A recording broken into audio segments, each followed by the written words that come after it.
लगा खाना अपने अंदाज में खोल के। हम जाना था नहीं सामने गार्जियन लोग बैठल बा, लेकिन पिछवा हम लोग देवर लोग भी बैठे हैं ना, ध्यान डालो।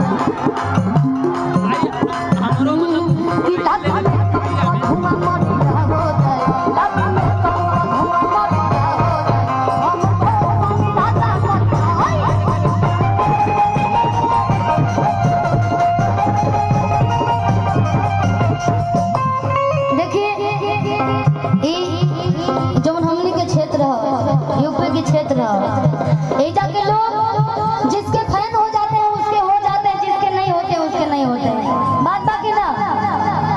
और एजा बहुत लोग चाहे वाला काम ऐसा डांस होके पूरा स्टाइल में स्टेज हाँ बनल बतेजा सोचे ले छलन हमारे। हाँ अरे जी मैडम जी अबे गाय कि छोड़ी को